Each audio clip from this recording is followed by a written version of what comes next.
future. We're talking real money. Hey there, welcome to the Friday Q&A edition of Talking Real Money. I'm Don McDonald, here to try and answer your questions for 20, 30 minutes on the podcast about money. Glad you could join us. And if you have questions, well, you can get them answered several ways. You can call 855-935-TALK, 24 hours a day, 7 days a week, or you can call it live on Saturdays from 3 to 5 Eastern. The other option is to go to talkingrealmoney.com, click on the contact button, and then you can either type a question up or you can speak it. And if you speak it, it's going to end up on the Friday Q&A session. So that's what this one's mainly for. Those questions that were spoken at talkingrealmoney.com. And now let us get to the very first spoken question of the day. I know it's after St. Patrick's Day, so never mind the terrible Irish reference. Moving on. Hello, Tom and Don. This is Robert from North Carolina. You both frequently talk about ETFs having a tax advantage by not making capital gains distributions. A year ago, I researched for an international large blend ETF and picked DBEF, which showed up on Fidelity and Schwab screens with passive management, low expenses and turnover, and a Morningstar 5-star rating for 3, 5, and 10 years. In December, it made a massive capital gain distribution. I wrote the managers for an explanation but got none. My question, why would an ETF make such a distribution if not mandatory? DBEF continues to perform quite well. Thank you. We need to be more specific about capital gains on ETFs. We just sort of throw it out there that capital gains distributions are rare for ETFs. So, and with the kind that we suggest, which are index or passive ones that don't change their portfolio very often, they're practically non-existent. However, they're not impossible. They do happen. They happen with managed ETFs, which, by the way, we never suggest. And they might happen with an indexed product if the index changes. Then they have to sell a stock and buy another, and they could have a realized gain. But generally with ETFs, because they're able to just move money inside the ETF and not sell things to pay off investors who are liquidating, they avoid a lot of capital gains distributions. However, the fund that you are in is sort of actively managed. Okay, it's actively managed. Let's just say it. It is actively managed because what they're doing is they're trying to emulate the MSCI EAFE index, sort of, but they're not matching it. As a matter of fact, they overweight Japan, they underweight some things, they have no emerging. It's a 700 fund or 700 stock portfolio. But the other thing that makes it unique is that it's hedged. So there's another source of potential gains. They're trying to hedge. And so far they've been successful at doing so, even though for an ETF their fees are a little on the high side at 0.35. It's not terrible. The fund has performed well. However, having performed well in an active, because this is basically a hedge fund. It's an ETF that's a simple hedge fund. It's not a complex one, but there is some tweaking going on. So that tweaking could someday fail. No tweaking is foolproof. And what works often eventually doesn't work for whatever reason.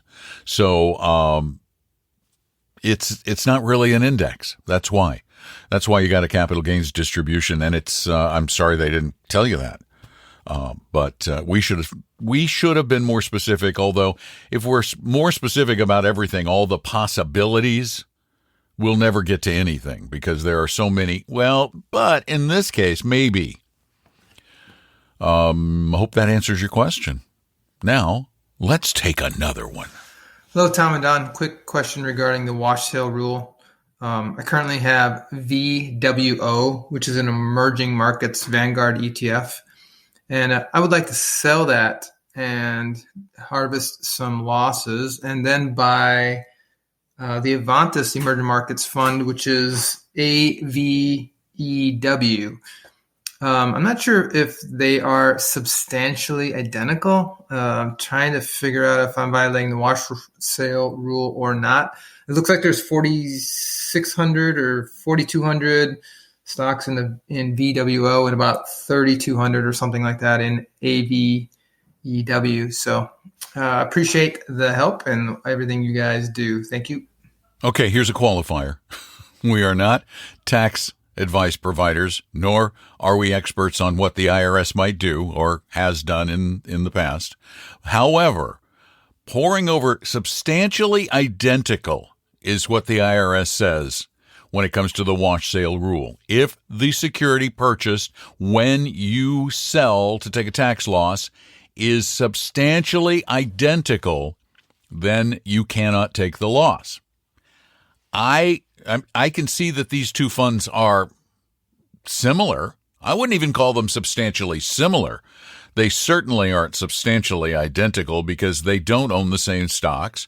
They don't own them in the same percentages. There's some differences. Avantis has a different screening process. They screen out some stocks. So they don't rigidly follow the index as does Vanguard. So I, in my humble opinion, do not believe that you are dealing with a substantially identical situation. So therefore, you should, see, we have to use wiggle words. You should be good to go. Can't guarantee it.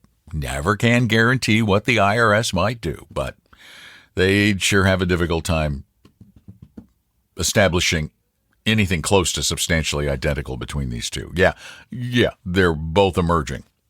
Whoops, that's it. Oh, by the way, the symbol is AVEM for the Avantis Emerging Markets. Now, we're going to take another question call thingy that came in through TalkingRealMoney.com. Hi, Bob and Tom. This is Charlie from Colorado Springs. My question's concerning having a mortgage in retirement. I keep hearing about prepaying your mortgage so you can be done with it.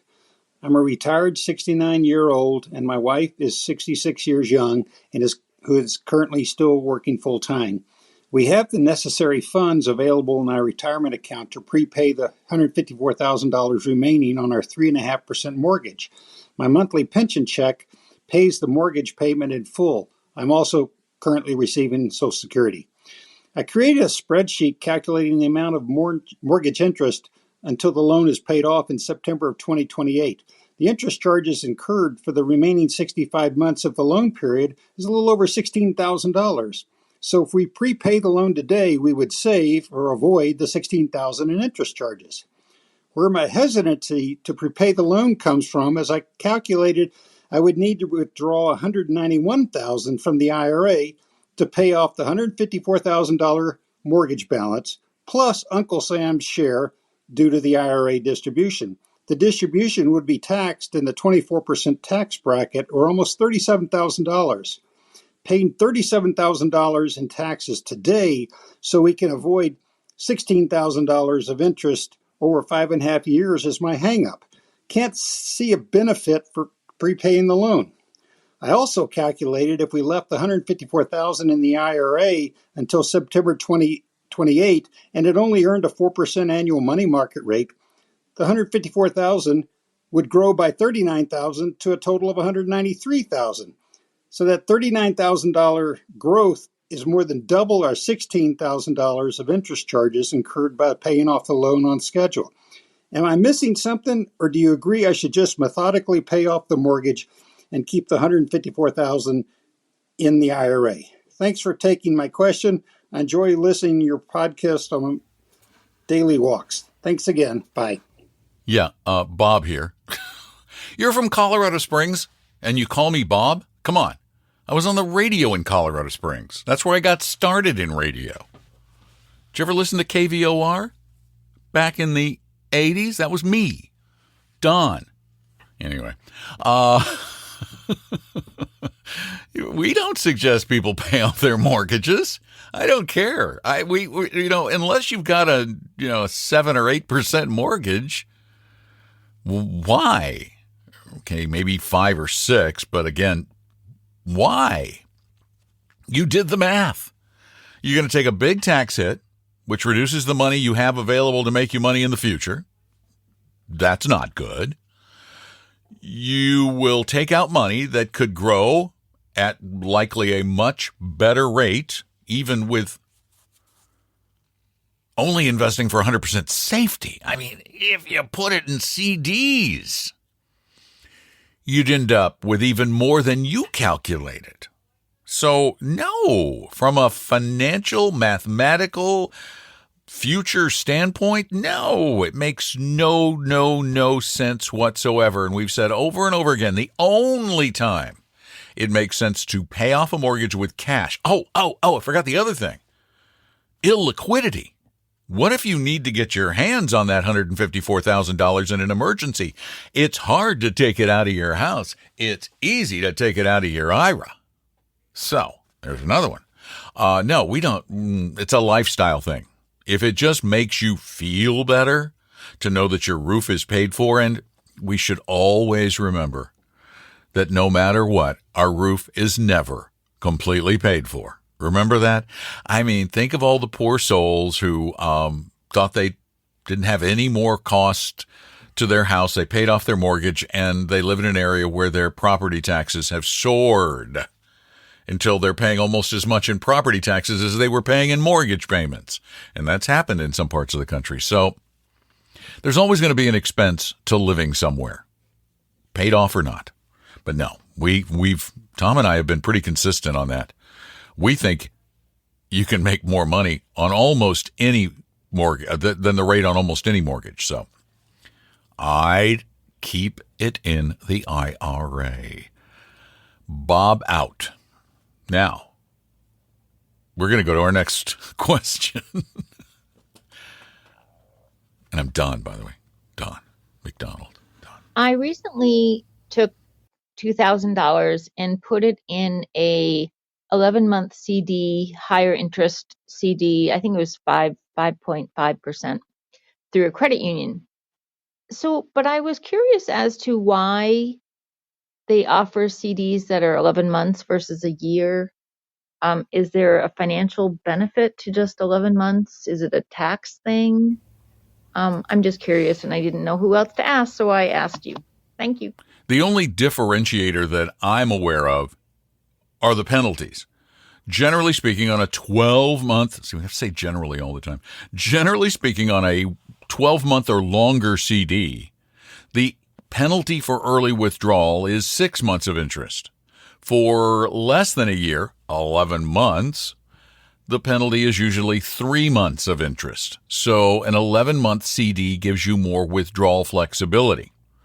That's really it. Does it make much difference to you if you're going to leave it there? Not a bit. As a matter of fact, I believe in laddering. Put some in a maybe a 6 month so you have it available.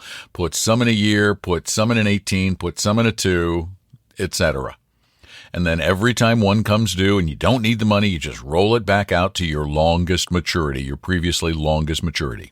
But no, that's the only difference I'm aware of, is that the penalties are lower for maturities under 12 months. 12 months and over, higher.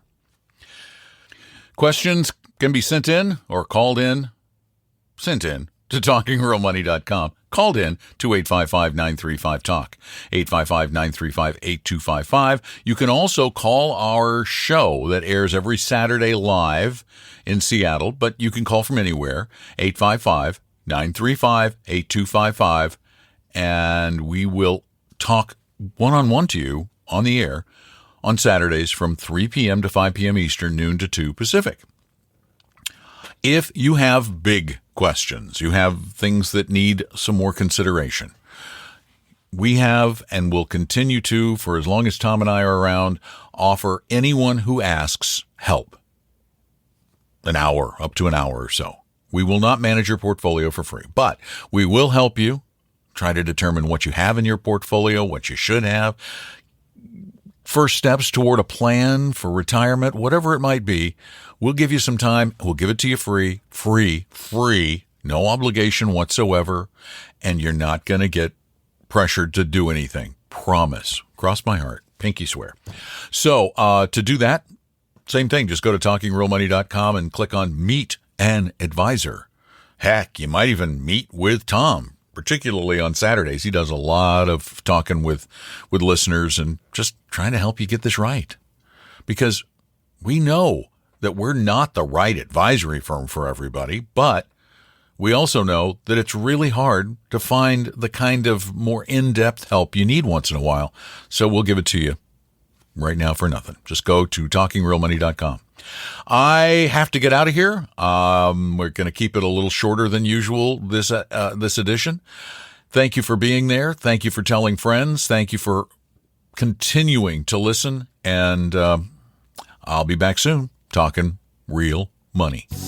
We hope you realize that the information provided on Talking Real Money is for informational, educational, and hopefully enjoyable purposes only. Providing personalized financial planning or investing advice takes time, so please consult with a really good fee-only fiduciary investment, tax, or legal advisor. We know a good one. Investing must always involve risk. In other words, you can and probably will lose money at times. Also, as much as you want it, no one can accurately and consistently predict the future. So past performance doesn't tell you a darn thing about what the future will bring. Unlike many other programs that say something similar, Talking Real Money is not trying to get you to buy or sell any financial products or securities. Instead, the program is provided as a public service by Appella Capital, a fee-only registered investment advisor. Thanks for listening, and please visit talkingrealmoney.com for more information and disclosures. That's a wrap.